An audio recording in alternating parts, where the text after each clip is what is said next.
Қайырлы күн баршаңызға, сіздермен аяла тәттілері. Бүгін осындай саңырауқұлақтан жасалған өте дәмді тағам жасаймыз. Ең алдымен саңырауқұлақтарымызды жақсылап жуып аламыз. 3-4 қайтара жақсылап жуыңыз да, сол кезде ішіндегі тасы кетеді. 30-40 минуттай қайнатып аламыз. Дәл видеодағыдай ұсақ етіп тураймыз.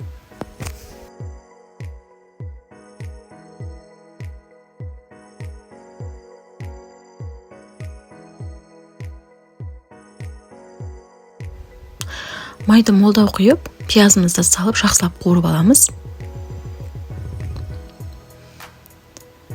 Осы пиязымыздың үстіне саңырауқұлақтарды салып, қатты отта 5 минуттай қызарғанша қуырып аламыз.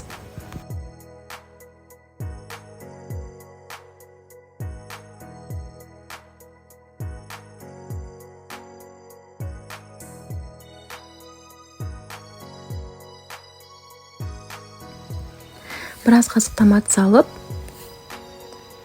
үстіне картошкамызды салып, жақсылап қуырып аламыз.